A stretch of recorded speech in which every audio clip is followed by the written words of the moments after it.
Vous êtes cadre et vous vous posez des questions sur votre situation professionnelle.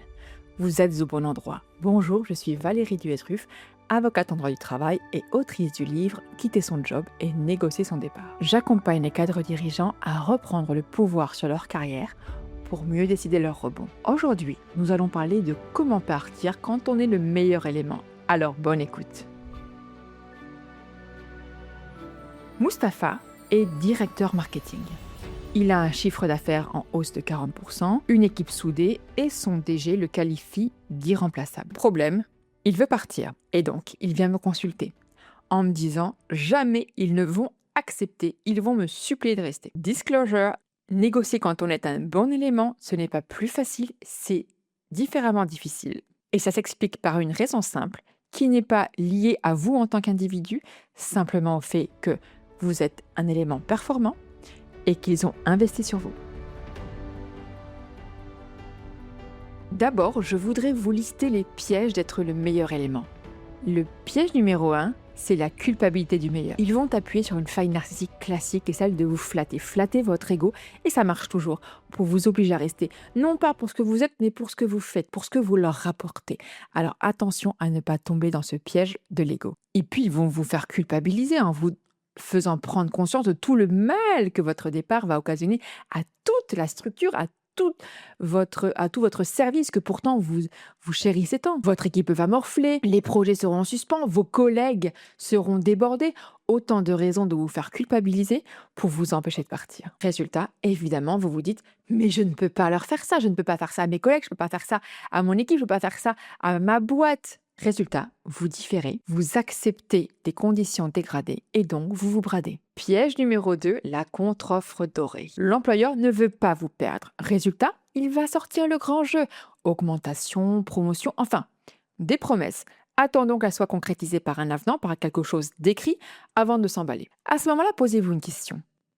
Et s'ils sont capables de le faire aujourd'hui, pourquoi ne l'ont-ils pas fait avant? Pourquoi attendre que vous n'alliez pas bien, que vous vouliez partir pour le proposer? Et surtout, est-ce que ça résout la vraie raison de votre départ? Piège numéro 3, la pression affective collective.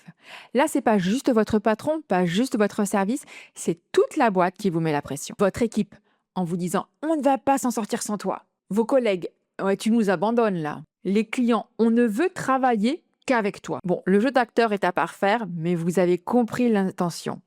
C'est une pression bien plus forte qu'une hostilité flagrante et ouverte. Vous vous retrouvez à consoler les autres alors que c'est vous qui voulez partir. Mais vous avez, d'une certaine façon, l'illusion du pouvoir. De pouvoir être la personne irremplaçable. Et ça nous amène au piège numéro 4, l'illusion de pouvoir. Vous pensez « je suis le meilleur, j'ai tous les leviers ». La réalité, c'est que votre employeur vous donne certes des leviers, mais surtout, crée de la résistance. L'employeur va tout faire pour vous garder encore une fois parce qu'il a un intérêt dans votre capacité à agir et donc va saboter votre négociation pour ça, pour vous empêcher de partir. Et il n'en a rien à faire des opportunités que vous manquez, de vos projets professionnels. Il s'en fiche ce qu'il veut lui, c'est son intérêt à lui tout simplement. Et pour cela, il va utiliser plusieurs stratégies. Évidemment, faire traîner. Prends le temps de réfléchir, il n'y a pas d'urgence. Ah oui, surtout pas. Vous isoler, ne dire rien à ton équipe, avance et puis tu avances. Ou bien vous culpabilisez. Pense à ton équipe, pense à la boîte, pense à ton legacy, à ton héritage. La réalité, c'est simplement qu'il refuse de laisser un bon élément partir, surtout s'il doit payer en plus pour ça. Qu'il parte est déjà un coût pour l'entreprise parce que sa productivité ne sera plus là. Mais il va falloir recruter, former et ça a un coût. Alors en plus, il faut payer pour son départ. Ah, écoute, si tu veux partir, ok, j'ai pas le choix, je peux pas m'opposer. Mais dans ce cas, démissionne. Cette phrase, je l'ai déjà entendue plein de fois et je ne m'y suis jamais arrêtée. Alors avant de vous en dire plus, je vais vous énoncer les erreurs fatales à éviter. La première erreur, c'est l'erreur de facilité. C'est d'accepter la contre-offre par culpabilité. Vous restez, tout le monde est content, tout va pour le mieux dans le meilleur des mondes, pendant 3 mois. Parce que les mêmes causes produisent les mêmes effets, que le naturel revient au galop, toutes ces expressions de bon sens populaire existent pour une bonne raison, c'est que, lorsque vous êtes dans un système, tout revient, tout finit par revenir comme avant. Et en plus, vous avez perdu votre crédibilité. Ah, c'est bon, allez partir à jamais. Maintenant, ce sont que des menaces.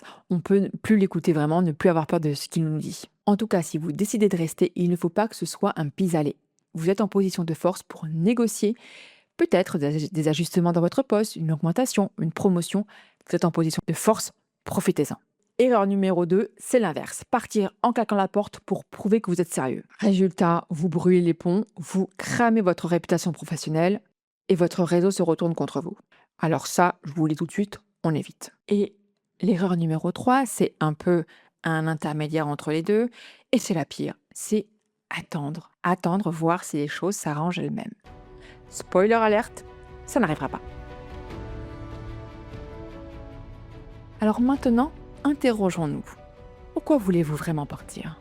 Parce qu'avant de négocier, il convient justement de clarifier la vraie raison. Si c'est l'argent ou la reconnaissance, alors la contre-offre peut fonctionner et c'est OK. Mais attention, statistiquement, dans 70% des cas, des gens qui acceptent une contre-offre repartent dans les 18 mois. Pourquoi? Parce que la confiance peut être altérée et la relation est abîmée.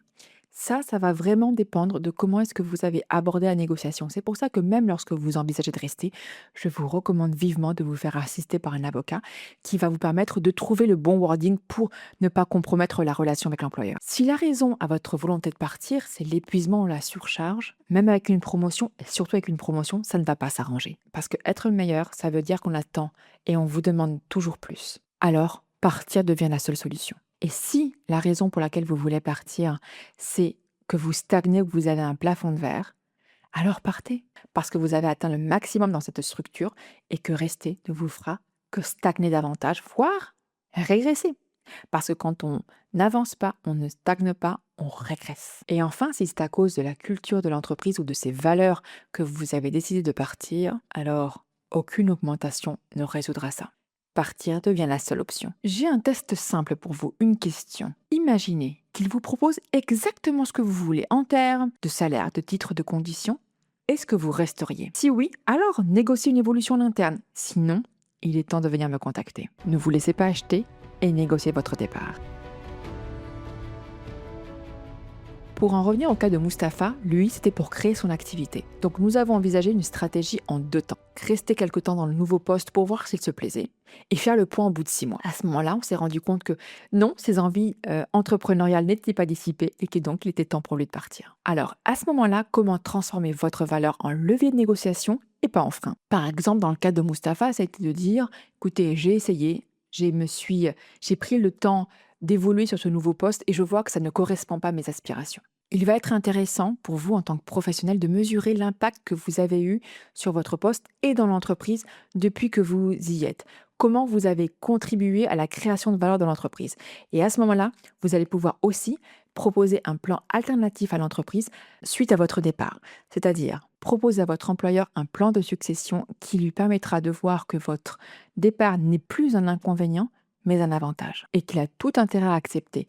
C'est pourquoi je travaille à chaque fois le wording, le discours avec mon client parce que la façon de présenter les choses va être déterminante pour l'adhésion de l'employeur au projet et donc à la signature du chèque. Et là aussi, je le coach sur la posture à avoir. Ne pas être en position faible, en posture faible, de demande, de supplier, de quémander l'aumône.